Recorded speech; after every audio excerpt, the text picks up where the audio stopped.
ভারতের উত্তরপ্রদেশের অযোধ্যা শহর শান্তিপূর্ণ, পুরনো ইতিহাসে ভরা একটি অঞ্চল। বহু শতাব্দী ধরে এখানে বিভিন্ন ধর্ম আর সংস্কৃতির মানুষ পাশাপাশি বসবাস করত। এই শহরেই ১৬০০ শতাব্দীতে স্থাপিত হয় এক ঐতিহাসিক স্থাপনা, বাবরি মসজিদ। কথিত আছে এটি মুঘল সম্রাট বাবরের সময় নির্মিত হয়েছিল। নামের কারণেই মানুষ একে বাবরি মসজিদ বলে ডাকতে শুরু করে।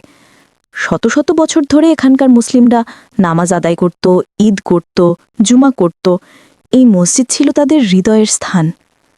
কিন্তু ইতিহাস শুধু শান্তি নয়, কখনো কখনো ভুল বোঝাবুঝি, ভয়, গুজব আর রাজনৈতিক স্বার্থ মিলেও অস্থিরতা তৈরি করে।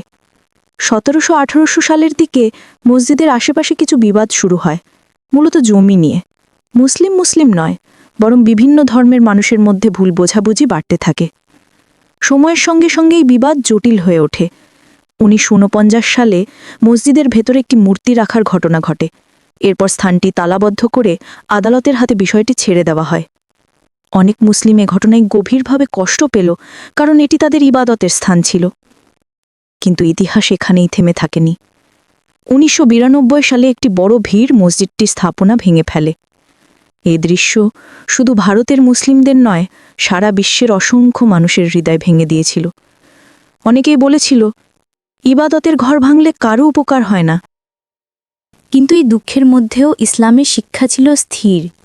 ধৈর্য ধরো, অন্যায়ের জবাব অন্যায় দিয়ে নয়, জ্ঞান ও ন্যায়ের পথে দাও। পরবর্তী বহু বছর আদালতে আলোচনা, প্রমাণ, ইতিহাস ও নথিপত্র তুলে ধরা হয়। মুসলিমরা শান্তিপূর্ণভাবে তাদের দাবি তুলে ধরেছিল, সহিংসতা ছাড়াই, রাগ ছাড়াই। অবশেষে ২০১৯ সালে ভারতের উচ্চ আদালত একটি রায় দেয়। সেই রায়ে মুসলিমদের জন্য অযোধ্যায় অন্যত্র একটি বড় মসজিদ নির্মাণের অনুমতি দেওয়া হয়।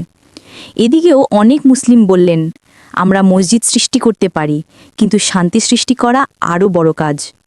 গল্পে আছে ব্যথা, আছে হারানো ইবাদত গানা, কিন্তু আছে আরও বড় শিক্ষা। ইসলাম আমাদের যা শেখায়, মসজিদ শুধু ইটকাঠ নয়, মুস্তাবাদের জায়গা। দুঃখের মাঝেও সহনশীলতা রাখতে হয়, অন্যায় দেখলেও ন্যায়ের পথে থাকতে হয়। বিরোধ কখনো শক্তি দিয়ে নয়, শান্তি, ধৈর্য ও হিকমত দিয়ে সমাধান হয়। অযোধ্যার সেই রাতগুলো আজ ইতিহাস, কিন্তু মুসলিমদের হৃদয় আজও প্রতিধ্বনি হয়ে থাকে রাসূল সাল্লাল্লাহু আলাইহি ওয়াসাল্লামের সেই কথা, মুমিন হলো সেই ব্যক্তি যার হাতে ও জিভে সবাই নিরাপদ। আর এই ঘটনার মধ্যেও মুসলিমরা সেটাই দেখিয়ে দিয়েছে। ধৈর্য, শান্তি এবং উত্তম আচরণ কঠিন সময়েও বজায় রাখতে হয়।